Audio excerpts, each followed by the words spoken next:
नाम जिसे मिल जाता है वो भाग्यशाली जीव होता है। जिस तरह कीचड़ में कमल खिल जाता है, उसी तरह इस घोर कलयुग में परमपिता परमात्मा का नाम लेने से कीचड़ में त्रिलोकी के चक्कर में फंसी हुई जीवात्मा भी कमल की तरह खिल जाया करती है। इसलिए जिसको नाम मिला है उनको चाहिए कि उसका सुमरन करें। बेइंतहा खुशियां हैं, बेइंतहा लज्जतें हैं, बहुत ही ताकत है, बहुत ही शक्ति है परमपिता परमात्मा के नाम में। इंसान को जो उसके कर्मों में लिखा है वो मिलता है, और जो कर्मों में नहीं लिखा ईश्वर के नाम से वो भी मिल सकता है। कर्म का लेखा जोखा भगवान के द्वारा होता है। कहते हैं जो भगवान ने लिख दिया, जो कर्मों में लिखा गया वो तो मिलेगा, इसमें कोई दो राय नहीं। लेकिन जो नहीं लिखा, भगवान के नाम से आप उसे अपने भाग्य में लिख सकते हैं। इतनी ताकत है ईश्वर के नाम में, इतनी शक्ति है भगवान के नाम में। आप दुनिया में हर अच्छे नेक क्षेत्र में सक्सेस होना चाहते हैं, सफलता हासिल करना चाहते हैं, और उसके लिए आप अपने तन से, अपने दिमाग से पूरा जोर लगाते हैं, पर फिर भी कई बार सफलता आपके हाथ में आके फिसल जाती है। पूरी मेहनत करने के बावजूद आप कामयाब नहीं हो पाते। कई लोग ये सवाल करते हैं कि गुरुजी ऐसा क्यों होता है? हमने इस जिंदगी में कभी किसी का कोई बुरा कर्म नहीं किया, हम मेहनत करते हैं, कड़ा परिश्रम करते हैं, फिर भी जो सक्सेस हमें मिलना चाहिए वो हमें नहीं मिल पाता। इसकी क्या वजह है? इसकी वजह है कर्म रोग, कर्मों का चक्र। इस जन्म में आपने कोई बुरा कर्म नहीं किया, बहुत ही अच्छी बात, लेकिन 84 लाख शरीरों का अगर एक एक बुरा कर्म भी माने तो 84 लाख बुरे कर्म हैं आपके साथ। और जब तक उन बुरे कर्मों को खत्म नहीं किया जाएगा, सब कुछ होते हुए भी आप कंगाल रहते हैं। कैसे खत्म होते हैं? कैसे खत्म होता है ये कर्मों का दायरा? ईश्वर की भक्ति से, प्रभु के नाम के सुमरन से जन्मों जन्मों के पाप कर्म खत्म होने लगते हैं। और जल्दी खत्म करना चाहो तो सेवा करो। सेवा अति उत्तम धंधा है। सच्चे दिल से, भावना से अगर कोई सेवा करता है, पीर फकीर जो वचन कहते हैं उनको मान के अगर कोई सेवा करता है, तो यकीनन जन्मों जन्मों के पाप कर्म बहुत जल्दी कटने शुरू हो जाते हैं। इंसान सोचता है पता नहीं कितने के पाप कर्म पड़े हैं, पता तो चलता नहीं। पता चलेगा तो हो सकता है आप दबी जाएं। अगर आपको मालूम पड़ जाए कि आपके तो करोड़ों पाप कर्म पड़े हैं, तो हो सकता है दिमाग रूपी पुर्जा हिल जाए। हो सकता है आप भगवान से मुंह फेर लें, और हो सकता है आप और गुनाहों के दलदल में धंस जाएं। इसलिए आप ये ध्यान मत दो पाप कर्म हैं कितने, आप ये ध्यान दो आप पुण्य कर्म कितने करते हो। आप ये ध्यान मत दो कि आप नेगेटिव होते जा रहे हैं, आप ये ध्यान दो कि सुमरन के द्वारा पॉजिटिव होना है। जरा सी सक्सेस नहीं मिलती, आप डगमगा जाते हैं। थोड़ी सी नाकामयाबी मिलती है, आप घबरा जाते हैं। अरे पता नहीं कौन सा भयानक कर्म आपका कट गया। सुमरण कीजिए, हिम्मत से आगे बढ़ते जाइए। कभी नेगेटिव ना सोचो और नेगेटिव हो भी ना। इंसान के दिलो दिमाग में दो विचार चलते हैं, पॉजिटिव और नेगेटिव। हमेशा से कोई आदमी विचार शून्य नहीं होता। जब शून्य समाधि में जाता है, मालिक के नूरी स्वरूप के दर्शन होते हैं, तब दुनियादारी के पॉजिटिव नेगेटिव विचारों से आदमी शून्य होता है। सिर्फ और सिर्फ परमपिता परमात्मा का रहमो करम बरस रहा होता है, वो उसे पा रहा होता है, खुशियां मना रहा होता है। अदरवाइज दिमाग कभी विचार शून्य नहीं होता, इसमें विचार चलते रहते हैं, कभी नेगेटिव कभी पॉजिटिव। पर इसका मतलब ये नहीं है कि पॉजिटिव विचार आ गए तो आप फूल के कुप्पा हो जाओ, और नेगेटिव विचार आ गए तो चारपाई पकड़ लो कि यार विचार ही बड़े गलत आ रहे हैं, क्या करें, मर गए, हरे तौबा। ठीक है, तौबा करना अच्छी चीज है, लेकिन ऐसा करने से नेगेटिव विचार खत्म नहीं होते, बल्कि सोचो अच्छा, पॉजिटिव सोचो, सुमरन करो, तो अपने आप नेगेटिव विचार खत्म होते चले जाएंगे। विचारों का आना जाना लगा रहता है, विचारों को सुन के उस पे अमल ना करो। जो बुरे विचार आते हैं, जो नेगेटिव आता है, विचारों का क्या है? कहते हैं बेटे का नेगेटिव मां पहले सोचती है। उदाहरण के तौर पे बेटा जहाज पे सफर करता है, मां सोचती है जाता जाता जहाज ही ना फट जाए। अब ये तो नहीं सोचती कि कहां 24 घंटे में पहुंचना था, इतना खज्जल ख्वार होता कहां 2 घंटे में पहुंच जाएगा, वो तो नहीं ध्यान देती। तो कहते हैं कि नेगेटिव मां पहले सोचती है, पॉजिटिव बाद में, ये कहावत है। पर उसके नेगेटिव सोचने से कितनी बार जहाज फटा है? कभी हुआ ऐसा? नहीं हुआ।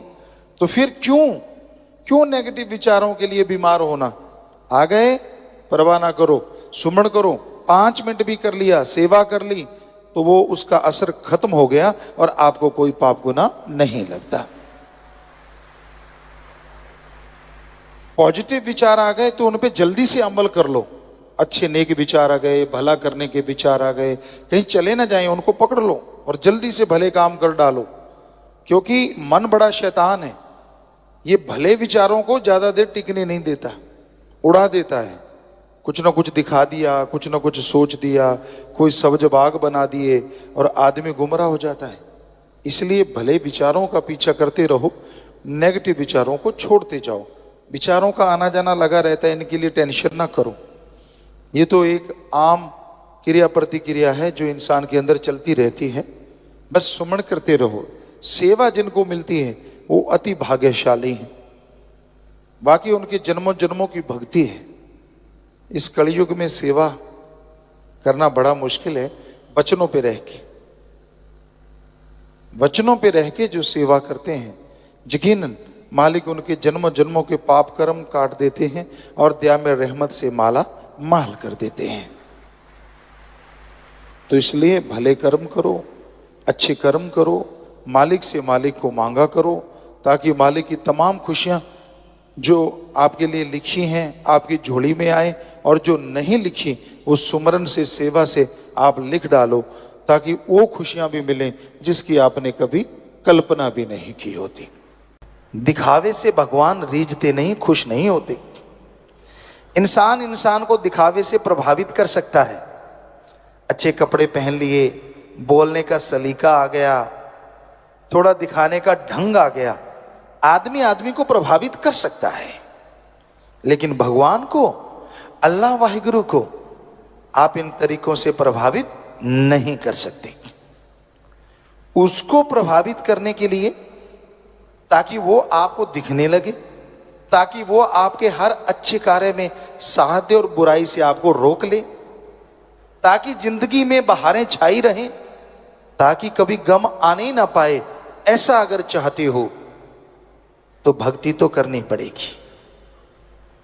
आधा घंटा सुबह, आधा घंटा शाम कम से कम, और महीने में 5-4 दिन परहित परमार्थ, भूखों को खाना खिलाओ, प्यासे की प्यास बुझाओ, बीमारों का इलाज करवाओ। ये है सच्चा दान। कोई गरीब है उसको विद्या दान दो, खून दान दो, मरणोपरांत बॉडी डोनेट, आंखें दान दो।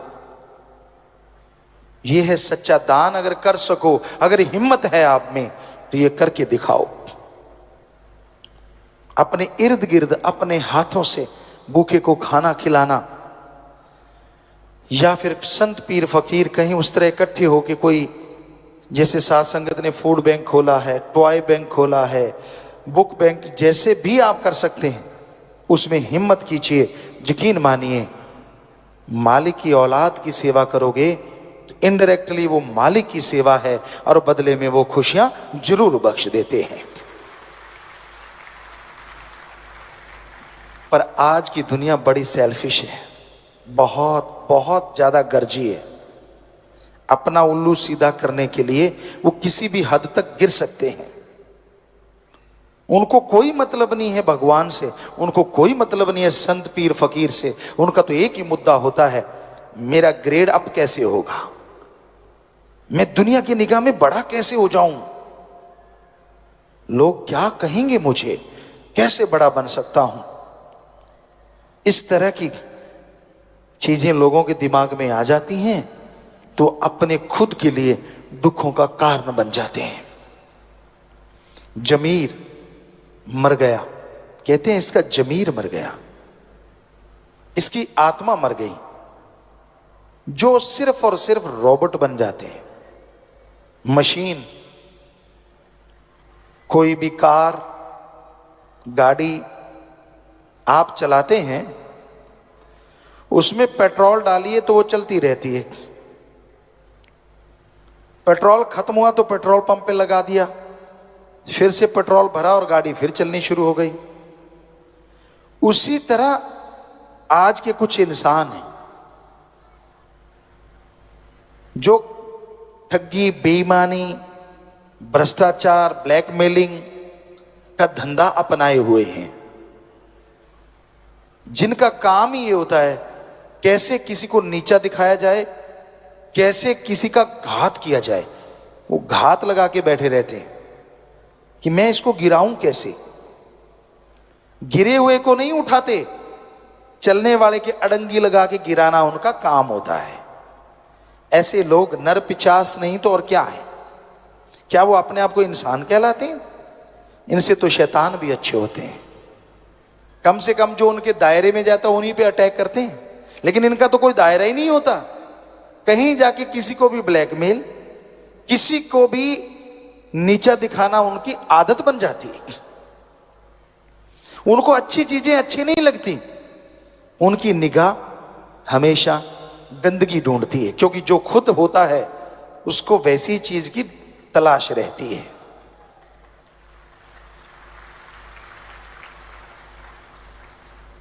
अब चंदन के पेड़ के पास अगर कोई पेड़ लग जाए तो उसमें खुशबू आती है। काग को, कौवे को जितना मर्जी सफेदी से पूत दो, वो कूड़े करकट के ढेर में चोंच मारने से बाज नहीं आता। हंस कहते हैं पानी में से दूध निकाल के पी लेता है। तो इस दुनिया में हंस भी हैं लोग और काग भी हैं लोग। हंस जो होते हैं, कमल जो होता है, वो गंदगी कीचड़ में भी खिल के आभा दिखाता है, और काग जो होता है वो 36 प्रकार के भोजन को खाएगा तो सही, और उसे जो मजा कूड़े करकट के ढेर में आता है वो 36 प्रकार के भोजन में नहीं। इसी तरह के लोग हैं इस दुनिया में। एक होते हैं कि जो अच्छाई देखना चाहते हैं, सच्चाई देखना चाहते हैं, और एक होते हैं जो गंदगी को सच्चाई बनाना जानते हैं। तो तरह तरह की दुनिया है, लेकिन एक भक्त को क्या करना चाहिए ऐसे समाज में या हाथ को हाथ खाए जा रहा है, यकीन के लायक कोई नजर ही नहीं आता। आपसे हंस के बोलेंगे, हाथ मिलाएंगे, पता नहीं जाते कब आपकी जेब काट के ले जाएंगे। मतलब आपको नीचा दिखाने का सामान इकट्ठा कर लें, क्या पता। अगर आप सही हैं तो सबका सत्कार करो, इज्जत करो, सबसे बेगर्ज प्यार करो, क्योंकि जो गर्जी प्यार होता है ना वो टूट ही जाता है एक ना एक दिन, और जो बेगर्ज मोहब्बत होती है वो हमेशा बनी रहती है। सबसे बेगर्ज मोहब्बत भगवान की है। उसकी भक्ति करें, वो आपसे कुछ मांगेगा नहीं, आप भक्ति करेंगे तो उसके बदले में भी आपको सद्बुद्धि बख्शेगा, आत्मबल बख्शेगा, जिसके द्वारा आप दुनिया में तरक्कियां हासिल करते जाएंगे और जीवन खुशियों से व्यतीत कर पाएंगे।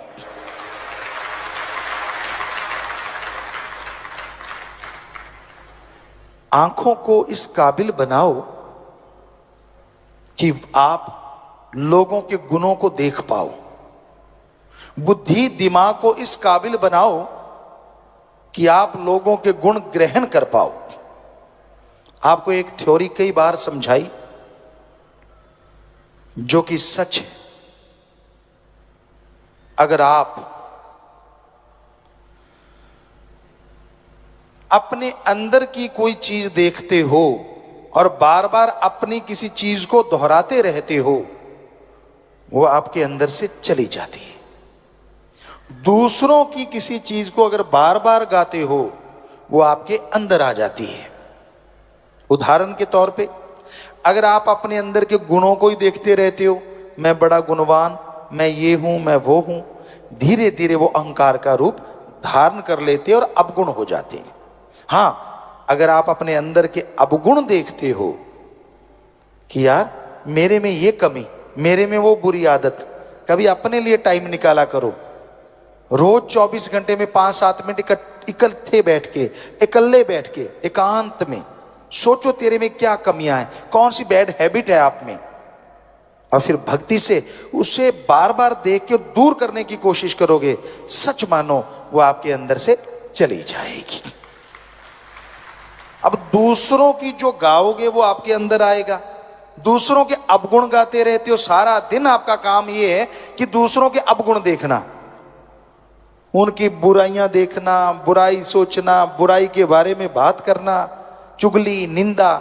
तो यकीन मानो वो सारी बुराइयां आप में धीरे धीरे आनी शुरू हो जाएंगी।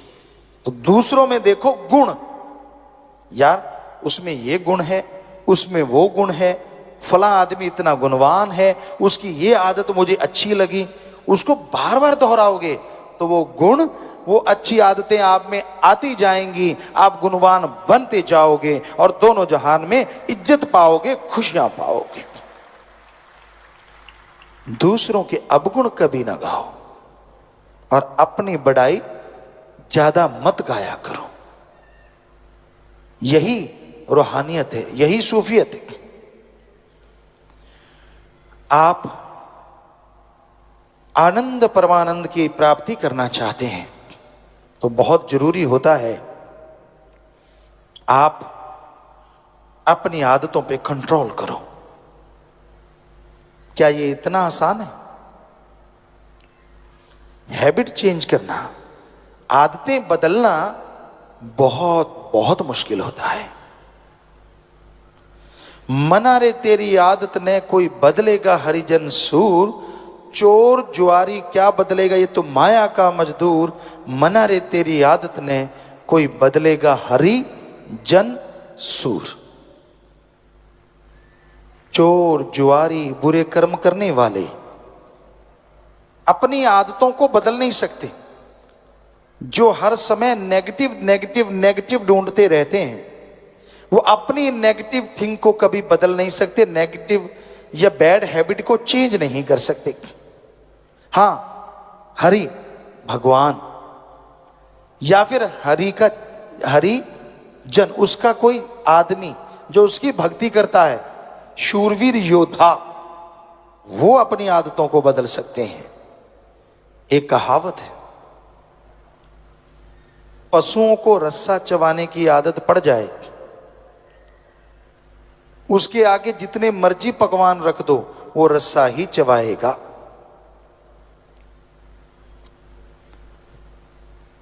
लेकिन पशु की आदत तो बदली जा सकती है। उसके मुंह पे एक छिकली या चिकला बना के चढ़ा देते हैं, रस्सियों से जमींदार जानते हैं, तो वो रस्सा नहीं चबाएगा क्योंकि मुंह बंद हो गया। पर आदमी का मुंह बंद करे तो करे कौन? आदमी को पकड़ के गिरने से रोका जा सकता है, लेकिन ये 2.5-3 इंच की जो जुबान है ना, इसको बोलने से कोई रोके तो रोके कैसे? मर्जी का मालिक है, जो मर्जी कहे, जो मर्जी बोले, हर है भी सच। लेकिन जो कड़वा बोलते हैं, जो गलत बोलते हैं, वो समाज में इज्जत नहीं हासिल करते तो भगवान की दरगाह में कहां से करेंगे। आदमी का जो चेहरा होता है वो साइन बोर्ड होता है। Sign board. आप किसी दुकान में जाएंगे, क्यों जाते हैं? क्योंकि साइन बोर्ड लगा हुआ होता है, उस पर लिखा होता है यहां बीज मिलेंगे, ये मिठाई की दुकान है, ये रेस्टोरेंट है, तो साइन बोर्ड पे लिखा होता है। ऐसे आदमी का जो माथा होता है ना, वो साइन बोर्ड होता है। संत पीर फकीर को भगवान ऐसी निगाह देते हैं कि वो देखते हैं तो उन्हें पता चल जाता है ये कितना झूठ बोल रहा है, कितना सच कह रहा है, पर वो कहते कुछ नहीं, क्योंकि फकीरों का काम ही पर्दा रखना होता है, उठाना नहीं। और उनको पता चलता है यार ये तो गप फेंक रहा है। बीच में वो कहते वाह अच्छा बेटा, वाह भाई वाह, वाह भाई वाह, और वो चौड़ा हो जाता, क्यों सरका दिया यहां भी। ऐसे भी लोग होते हैं। कई ऐसे होते हैं कि झूठ बोल ही नहीं पाते। ऐसे भी देखे हैं हमने, झूठ बोलने लगेंगे उनकी टांगे कांपने लगती है, उनकी जुबान साथ छोड़ जाती है, वो बोल ही नहीं पाते। झूठ बोल के भी फिर सच कह देंगे यार मेरे से बोला गया, बात ही खत्म। पर ऐसे कोई कोई होते हैं। आजकल तो एक्सपर्ट हैं, सारे हीरो हैं। आप एक हीरो को देखते हैं, हम करोड़ों को देखते हैं। बात बात पे बदल जाते हैं। एक फकीर के सामने जब आप झूठ बोलते हैं तो अपने आप को धोखा देने के अलावा किसी और को नहीं देते। सच बोल देंगे, फकीर का कोई वचन निकला, आपने पकड़ लिया तो आपका भला हो गया। झूठ बोल दिया, आपने ये दिखा दिया कि नहीं मैं स्मार्ट हूं, मैं सही हूं, फकीर कुछ नहीं कहते। लेकिन जो लाभ आपको मिलना चाहिए था फकीर से, वो कभी नहीं मिलता। फकीर ये नहीं कहते कि वो किसी को बद्दुआ देते हैं, वो तो दुआएं देते हैं, वो तो भला चाहते हैं, पर आदमी नहीं करवाना चाहते। मर्जी का मालिक है हर कोई। तो इस घोर कलयुग में मालिक का नाम एक ऐसा साधन है, आदमी को अकेला नहीं छोड़ता। आप अकेले हैं पर प्रभु का नाम आपके पास है, कितनी भी दिक्कत आ जाए, कैसी भी परेशानी आ जाए, हम आपको गारंटी देते हैं, आंखें बंद करो चाहे खुली रखो, राम का नाम गाओ, आपकी परेशानी यूं यूं उड़ती चली जाएगी। अगर आप जाप करें ही ना तो क्या किया जाए, वो तो फिर आपकी मर्जी है। जाप करो, थोड़ा थोड़ा करते रहो, गाते रहो, उसको एंजॉय करते रहो, क्योंकि और चीज गाने से कुछ मिले ना मिले, लेकिन राम नाम गाने से ना मिले ये हम आपको गारंटी देते, मिलेगा ही मिलेगा, 100% मिलेगा। परम पिता परमात्मा सतगुरु अल्लाह वाहिगुरु राम कण कण में जर्रे जर्रे में मौजूद है। हर किसी के अंदर वो रहता है, हर किसी के हर समय साथ वो रहता है। ये तो इंसान है जो उसे अपना बनाने से इनकार कर देता है, वरना वो किसी भी पल इंसान से दूर नहीं होता। हर पल, हर समय, हर जगह जो साथ रहता हो, क्या उससे बढ़िया कोई दोस्त हो सकता है? क्या उससे बढ़िया कोई रिश्तेदार हो सकता है? क्या उससे बढ़िया कोई साग संबंधी, बेटा बाप माई बहन भाई पिया, कोई भी ऐसा हो सकता है? कभी नहीं, क्योंकि सबकी लिमिटेशन है। वहां तक आपका साथ देंगे, वहां तक साथ रहेंगे। एक अल्लाह वाहिगुरु राम ऐसा है जो हर जगह साथ है, अनलिमिटेड, कोई लिमिटेशन नहीं है, कहीं भी उसको कोई रोक नहीं सकता। हर जगह, हर पल, हर समय वो साथ रहता है। तो क्यों ना उस परम पिता परमात्मा को अपना बनाया जाए। ऐसा साथी भागों वालों को, नसीबों वालों को नसीब होता है। पर एक बात हम आपको बहुत पहले कई बार सुनाई कि एक राजा वन में गया। ये हकीकत है, सच्ची बात है। या किसी संत की सेवा की वो राजा बहुत महान था, बहुत अच्छे कर्म करता था, प्रजा की बड़ी संभाल करता था।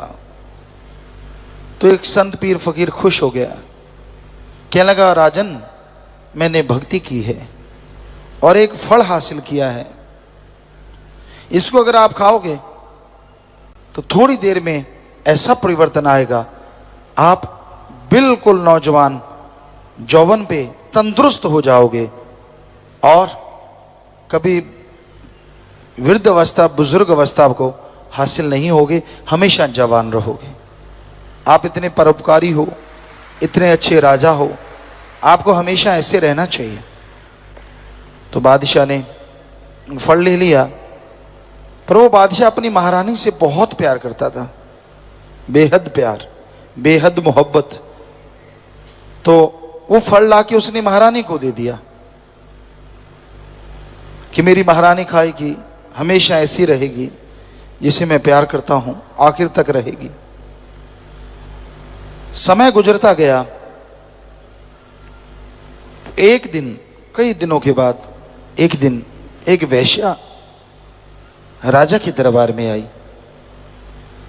वेश्या आके कहने लगी, हे राजन, मैं आपको कुछ नहीं दे सकती, मैं तो गंद का घर हूं, गंदगी का कीड़ा हूं, पर फिर भी मैं आपको कुछ ऐसा देना चाहती हूं जो नायाब है। बादशाह कहने लगा, ऐसी क्या चीज है जो हमारे पास नहीं? कहते बादशाह आपके पास नहीं है वो। कहते हाँ, फिर दे क्या है? तो उस वेश्या ने वो फल निकाला और राजा को भेंट किया। राजन, ये ऐसा फल है, खाओगे हमेशा जौबन बना रहेगा, आप इतने महाराज, इतने अच्छे राजा हो, हमेशा जवान रहोगे। राजा दंग रह गया, ये तो वही फल है जो मैं लेके आया था, मैंने तो महारानी को दिया था। बादशाह के मन में आया, मैं इतना प्यार करता हूं, ये वेश्या के पास फल आया तो आया कैसे? वेश्या को बादशाह ने सख्ताई से पूछना शुरू किया, सच बता, ये फल आया तो आया कहां से? कहने लगी, जी मुझे तो नगर कोतवाल दे के गया है, या सेनापति कह लो। कहने लगे, बुलाओ सेनापति को। दरबार में बुला लिया, कहते सूली पे चढ़ा दूंगा, सच बता किसने दिया है तुझे फल? कहने लगा, मेरी जान बख्शिश हो तो मैं सच बोलूंगा। बादशाह कहने लगा, ठीक है बख्शेंगे, पर बताओ किसने दिया? कहता, जी मुझे महारानी ने दिया। महारानी को बुला लिया, तूने इसको क्यों दिया? उसने भी कहा, जान बख्शिश हो। बादशाह कहता, ठीक है। तो कहने लगी, जी मैं इसे बेहद प्यार करती हूं, इस सेनापति को, इसलिए मैंने फल इसको दिया। तो बादशाह का दिमाग चक्कर गिन्नी हो गया, तौबा करने लगा, ओ कैसे लोगों से प्यार किया। इस महारानी से बादशाह बोलने लगा भरे दरबार में, कहते ये फल मुझे ही मिला था और मैं अपनी महारानी से बेहद प्यार करता था, मैंने महारानी को फल दिया, पर लानत उस महारानी पे जिसने महाराजा को छोड़ के एक सेनापति या नगर कोतवाल को फल दिया, और लानत उस कोतवाल पे जो महारानी के इश्क में डूबा हो, जिसके इश्क में महारानी डूबी हो, और उसने फल ले जाके वैश्या को दिया, और शाबाश वैश्या जिसने वो फल अपने महाराजा को दिया। तो ये है दुनिया की रीत, आज भी वैसा ही है, कोई दो राय नहीं है। ऐसी वैश्या भी हैं जो अपने वाहिगुरु अल्लाह राम से बेइंतहा मोहब्बत करती हैं, और ऐसे वो रूहें होती हैं जिनको सेवा का मौका मिले, भक्ति का मौका मिले, लेकिन वो गिर जाती हैं अपने इखलाक से, लानत होती है उन पे, जितनी लानत डालो उतनी कम। तो ये घोर कलयुग का समय है। अल्लाह वाहिगुरु राम जैसा साथी जो कण कण में, जर्रे जर्रे में हमारे साथ रहता है, सबके साथ रहता है। पर जो सच्चे दिल से भक्ति इबादत करते हैं, जो उस पीर फकीर का दिया हुआ फल गुरु मंत्र नाम खाते हैं, तो थोड़ा नूर आता है। और उस नूर के लिए वो अल्लाह वाहिगुरु पे ही मोहित हो जाएं तो मालिक उनका हो जाता है। पर अगर उस नूर को लेके किसी कोतवाल के चक्कर में पड़ जाएं तो वो कोतवाल भी वैश्या के पास चला जाता है और फिर वैश्या परमपिता परमात्मा के चरणों में आ विराजती है। ये कलयुग का समय है, घोर कलयुग हाथ को हाथ खा रहा है। यकीन के लायक है तो अल्लाह वाहिगुरु सदगुरु मौला है। मन इंद्रियां फैलाव में हैं, बड़े जबरदस्त तरीके से बढ़ती जा रही हैं। काम वासना, क्रोध, लोभ, मोह, अहंकार, मन माया, लोग इनके अधीन हो गए हैं, गुलाम हो गए हैं।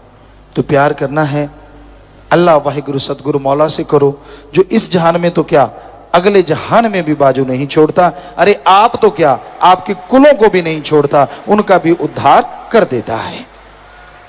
सो बन के प्रेमी फिर दिल नू डलाउणा की, अगे नू बधा के पैर पिछे नू हटाउणा की। जब मालिक के राह पे चल ही पड़े हैं, उसके प्यार मोहब्बत के रास्ते पे चल ही पड़े हैं, तो किसी यार की क्या माननी, किसी चोर की क्या माननी, अपने दिलदार की माननी, अल्लाह राम की माननी, बीच में किसी को नहीं आने देना। ऐसा दृढ़ यकीन हो, हम गारंटी देते हैं कोई उसका बाल बांका नहीं कर सकता। और मालिक दोनों जहां में उसकी और उसके बाल बच्चों की संभाल करते रहते हैं। सो अपने गिरेबान में देखो, अपनी कमियों को निकाल डालो, मालिक कोई कमी नहीं छोड़ता। ईश्वर का नाम, अल्लाह वाहिगुरु गॉड खुदा रब का नाम जब इंसान पुकारता है तो उस तक लाजमी पहुंचता है। आपका अगर कोई नाम ले, आप अगर बहरे नहीं तो आपको सुनेगा और आप बात करेंगे। भगवान तक भी जब कोई उसका नाम लेके उसे बुलाता है तो उसकी आवाज पहुंचती है, लेकिन उसकी आवाज आप तक नहीं पहुंचती, क्योंकि काम वासना, क्रोध, लोभ, मोह, अहंकार, मन माया के पर्दे लगे हुए हैं आपके कानों में, आंखों में, दिलो दिमाग में। आपकी आवाज पहुंचती है और उसकी आवाज वापस में आती है। तो इन पर्दों को हटाना जरूरी है। और ये पर्दे ऐसे हैं जो अपने आप नहीं हट सकते, बहुत ही मुश्किल है। इनको हटाने के लिए निरंतर प्रभु के नाम का सुमरन करना पड़ता है। मालिक की बनाई सृष्टि की सेवा करनी पड़ती है। ज्यों ज्यों सेवा करते जाओगे, ईश्वर के नाम का जाप करते जाओगे, ये पर्दे फटने शुरू हो जाएंगे। निरंतर किया गया सुमरन आप आत्मा और परमात्मा के बीच के विषय विकारों के इन पर्दों को बिल्कुल जला के राख कर देगा। तो मालिक की आवाज भी सुनाई देगी और मालिक दिखाई भी देंगे। पर इसके लिए साधना करनी पड़ती है। अपने शरीर को साधना है, अपने विचारों को साधना है, दिलो दिमाग को साधना है, अपने कर्मों को साधना है। और साधने के लिए आत्मबल चाहिए। और बात वहीं घूम के आती है, आत्मबल प्रभु के नाम से मिलता है। किसी डॉक्टर के पास ऐसा टॉनिक नहीं है जो आत्मबल दिला दे। आत्मबल, विल पावर सबके अंदर मौजूद है। जैसे पृथ्वी में, धरती में पानी है, फूलों में खुशबू है, दूध में घी है, उसी तरह सबके अंदर है आत्मबल।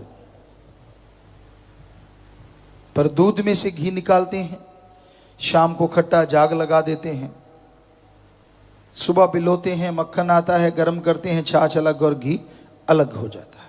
धरती में अगर पानी है, गड्ढा खोदते हैं, बोरिंग पाइपें वगैरह डालते हैं, अगर धरती में पानी है तो उस तरीके से बाहर आ जाता है। तो इसी तरह वो आत्म बल, वो भगवान सबके अंदर है। उसको हासिल करने के लिए, प्रकट करने के लिए जो तरीका है उसे गुरु मंत्र, कलमा या मेथड ऑफ मेडिटेशन कहते हैं। उसका निरंतर अभ्यास, निरंतर भक्ति मालिक से मिला देती है। आदमी जब विल पावर होती है, हारी हुई बाजी जीत जाता है, और जब आत्मा कमजोर हो, जीती हुई बाजी हार जाता है। पीर फकीर वचन करते हैं, उनके ऊपर अगर कोई रहे तो दोनों जहां की खुशियां हासिल कर सकता है। वचन ना माने तो छोटी सी खुशी भी हासिल नहीं होती। जब सत्संग के दायरे में इंसान रहता है तो बुरे विचार दबे रहते हैं। जैसे ही सत्संग से बाहर गया, होता कौन सा मुझे कोई देख रहा है, भूल जाता है भगवान तो कण कण में है, जर्रे जर्रे में, गॉड इज एवरीवेयर, वो तो हर जगह रहता है। लेकिन भूल जाता है इंसान, और वहां जाके फिर वो बुरे कर्म करता है जिसकी कल्पना करना भी गलत है। फिर दोष देता है मालिक को। नाच ना जाने आंगन टेढ़ा, नचिया ना जावे दिरफटे मुंह गोडिया दे। ये तो बात नहीं ना। कर्म खुद करो बुरे, दोष मालिक को दो, ये तो बिल्कुल गलत है। तो अपने कर्मों को वश में करने के लिए भी एकमात्र उपाय है ईश्वर का नाम। क्या बुरे कर्म ना करें। अंदर बुरे विचार उठते हैं, किसी के अच्छे किसी के बुरे चलते रहते हैं। विचार शून्य तो दिमाग होता ही नहीं, वो तो शून्य समाधि में जाके मालिक से जुड़ता है, तब विचार बाकी खत्म हो जाते हैं। अदरवाइज विचार चलते रहते हैं। तो बुरे विचार आ गए, थोड़ा सुमन कर लो, पाप खत्म, बुरे विचारों का फल खत्म। पर उन बुरे विचारों के पीछे लग के जब आप बुरा कर्म कर देते हैं तो आप बहुत बहुत पीछे चले जाते हैं। कहते ना, एक चढ़ाई चढ़ना है, चढ़ते चढ़ते चढ़ते गियर न्यूट्रल हो जाए, ब्रेक फेल हो जाए तो गाड़ी पीछे की तरफ लुढ़कती आएगी, गड्ढों में, पत्थरों में टकराएगी, चकनाचूर हो जाएगी। उसी तरह रूहानियत है। यहां आप चढ़ते हैं, स्पीड पकड़ते हैं, अचानक वचनों में या बुरे कर्मों में लिप्त हो जाते हैं, वचनों में काट कर देते हैं, तो वहां से गियर न्यूट्रल होता है और गाड़ी फिर पत्थरों में, गड्ढों में। यानी वो जो खुशियां रूहानियत की या जो वचन की तेरा ये मिले तुझे, वो उनसे आदमी खाली रह जाता है। तो संतों का काम जीव को समझाना होता है, पर वचन उतनी देर ही मानता है जब तक उस दायरे में रहता है। जैसे आदमी दायरे से बाहर हो, आप रूप रंग देखो उसका, चाल ढाल, नाजो नखरे सब चेंज हो जाते हैं। एक कहावत है, ऐसी हो नहीं रह गई जी कुछ होर बन गई। उसको लगता है कि यार जिंदगी तो अभी मैंने देखी है, मैं तो ऐसी घुटन में रहा, कौन सा राम नाम, कैसी भक्ति, कैसी इबादत। मन उस समय सब कुछ भुला देता है। तो ये बुरे विचारों पे काबू पाना हो, इन बुरे विचारों को कंट्रोल करना हो, एकमात्र उपाय है सुमरन। सुमरन करते रहो, भक्ति करते रहो, तो बुरे विचार हावी नहीं होंगे। अगर बुरे विचार चले भी दिमाग में, उनका फल खत्म होगा और मालिक की कृपा दृष्टि के काबिल आप बनते चले जाएंगे। ज्यों ज्यों सुमरन में मन ठहरेगा, त्यों त्यों दिलो दिमाग की मैल उतरती जाएगी, और जैसे ही दिलो दिमाग पाक पवित्र होंगे, मालिक के नूरी स्वरूप के दर्शन होने शुरू हो जाएंगे। तो इसलिए भाई, वचनों को मानो, वचनों पे चलो, ताकि तमाम खुशियां मिलें, आपके गम दुख दर्द चिंताएं मिट जाएं और मालिक के कृपा पात्र आप बन सकें। कई लोग कह देते हैं हमारे पास फुर्सत नहीं। फुर्सत इंसान को मरते दम तक नहीं मिलती अगर वो ना चाहे। फुर्सत अगले पल मिल जाती है अगर इंसान चाहे। फजूल की बहानेबाजी होती है, मेरे पास तो काम बहुत है, मेरे पास तो समय नहीं है, मैं बहुत बिजी हूं। ये सब बहानेबाजी है। अगर आपके पास समय नहीं तो रोटी मत खाया करो। समय नहीं, सुबह फ्रेश होने मत जाया करो। ना ना, उसके लिए समय है। तो क्या अल्लाह वाहिगुरु ही फालतू है जिसके लिए समय नहीं है? अरे एक दिन रोटी नहीं खाओगे तो मर नहीं जाओगे, एक दिन फ्रेश नहीं होगे तो कुछ नहीं होगा, लेकिन एक दिन अल्लाह वाहिगुरु को याद नहीं करोगे तो पता नहीं कितने संचित कर्म आपको भोगने पड़ेंगे।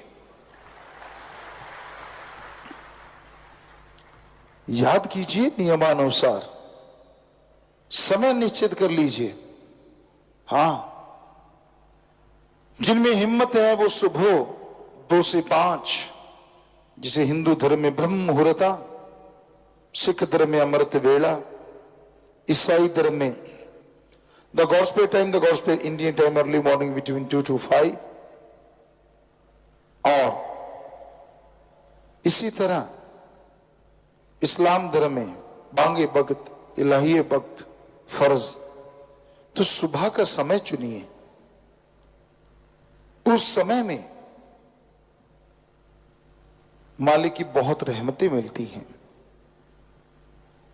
चलो, कई लोग सोते ही सुबह के ब्रह्म मुहूर्त में, तो उनका ब्रह्म मुहूर्त 12-1 बजे होता है, क्योंकि वो उठते ही तब है। तो एक कहावत है, जब जागो तभी सवेरा। जब भी आप उठ जाएं, जब भी आपको समय मिल जाए, उसी समय आधा घंटा घंटा मालिक की याद में बैठ जाइए।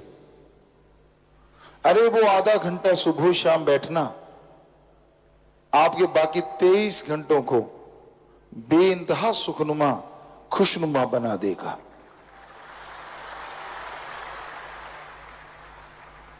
आप पैसा खर्च करते हैं, ब्रांडेड कपड़े पहनते हैं, अच्छी सी गाड़ी लेते हैं, हम रोकते नहीं आपको। अगर आपकी हक हलाल मेहनत की कमाई है तो खरीदो।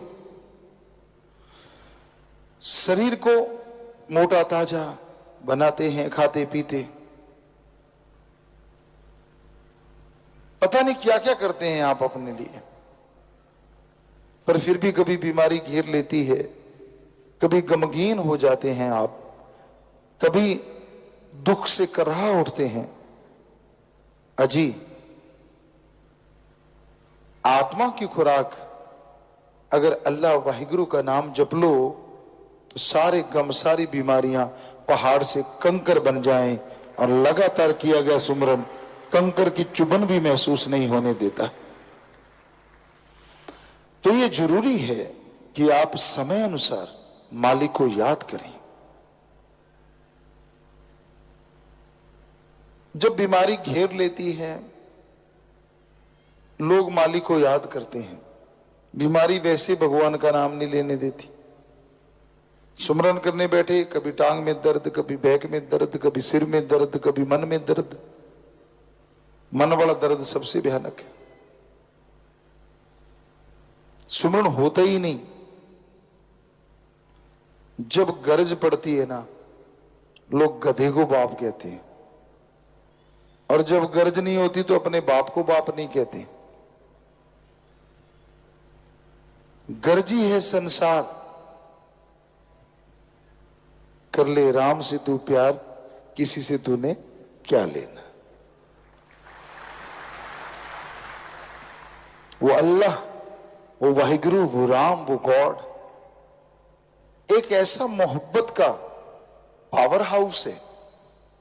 जितनी मोहब्बत करोगे, जितना उससे प्यार करोगे, करंट नहीं मारेगा, बल्कि आपको करंट से भर देगा।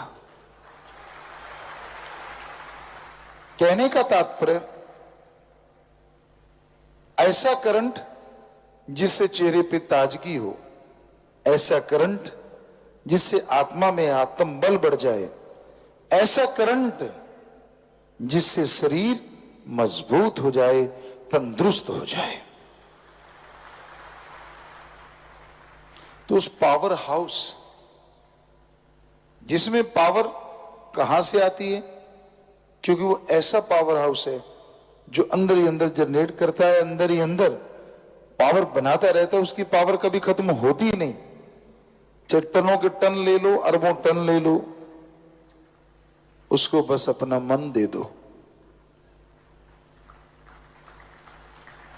बुरे विचार दे दो कि मेरे राम, मेरे अल्लाह, मेरे वाहिगुरु, मेरे गॉड, मैं तुझे क्या दे सकता हूं? ये कहिए कि मुझ में तो बुरे विचार हैं, वो तू ले ले मेरे मौला। ये भी अब दे नहीं रहे बल्कि ले रहे हैं। बुरे विचार दे रहे हैं, बदले में सुख, शांति, अमन, चैन, पीस ऑफ माइंड ले रहे हैं। दे भी क्या सकते हैं? जिसने हमें बनाया है, हम उसे क्या दे सकते हैं? पर इसका मतलब ये नहीं है कि आप कुछ दे नहीं सकते। अपनी बुरी आदतें, क्योंकि उसको कहोगे कि मैं दे रहा हूं, तो शायद आप बदल दो अपनी आदतें। गधे के नीचे मखमल बिछा दो, कभी लेटेगा नहीं।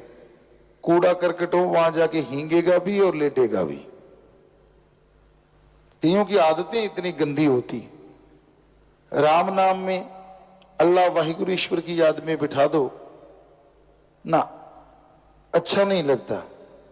गप मारने हो, निंदा करनी हो, चुगली करनी हो, लेग पुलिंग करनी हो, तो वहां हींगेगा, यानी बोलता भी है और मजे भी करता है। मजा आ गया। राम नाम अलूणी सिल है, जिसमें नमक मिर्च नहीं है। आजकल लोगों को मसाला खाने का में मजा आता है।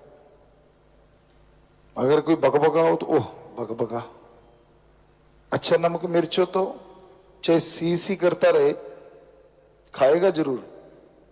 कानों से धुआं निकलता है, नाक से पानी छोड़ता, फिर भी नहीं। उसको ऊपर चढ़ा देते, फिर लगा रहते।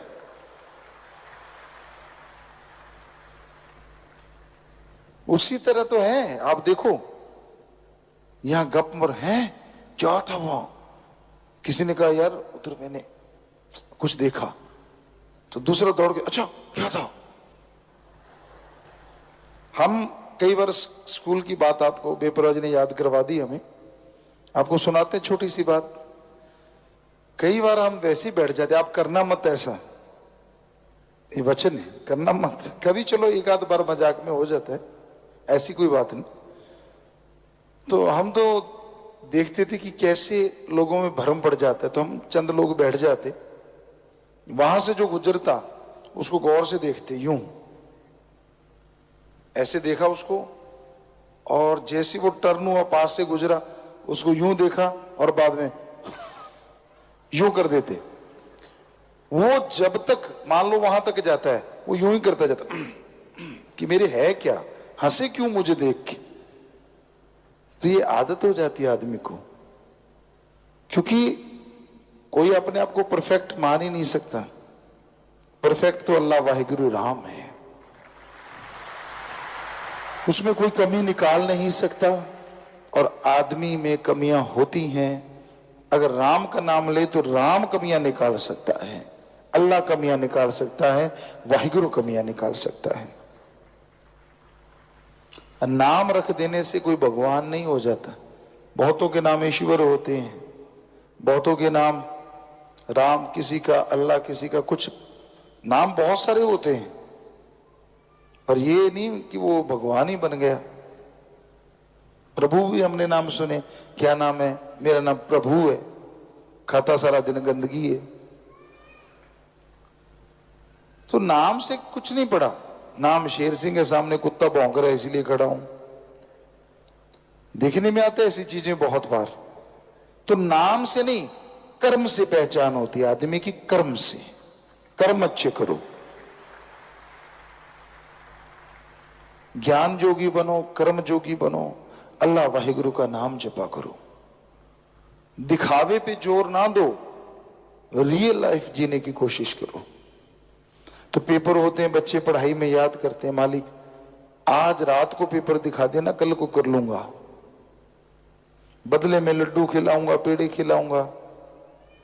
तब उसे लगता है कि भगवान मैं कुर्बानी कर रहा हूं, तुझे लड्डू खिला रहा हूं। जितनी बुद्धि उतनी सोच। ये भूल जाता है तू क्या खा कुर्बानी कर रहा है। जो तुझे बना सकता है क्या वो लड्डू नहीं बना सकता? बिजनेस में घाटा है तो भगवान को चूना लगाने को तैयार। देख घाटा पड़ रहा है, मैं तो तेरा बंदा हूं। पहले किसका था? गधे का। सोचने वाली बात। देखो आप लोगों को सुना है हमने, मैं तो तेरा बंदा हूं, बचा ले। और जैसे काम निकल गया फिर उसी का दोबारा, मालिक का नहीं रहता। 100 में से 99 काम किसी के कर दो, एक काम ना करो, मुंह यूं हो जाता है जैसे गुब्बारा। सारे भूल जाते कि ये कर्म। तो प्यारे साथ संगत जियो, कभी भी ऐसा नहीं होना चाहिए इंसान को। मालिक के रहमो करम को हमेशा याद रखो। उसकी दया में रहमत को कभी दिलो दिमाग से भुलाओ मत। उसके गुण गाओ, भक्ति इबादत करो। अगर कंटिन्यू गाते रहोगे तो कंटिन्यू फल आएगा। टेम्परेरी गाओगे तो टेम्परेरी आएगा।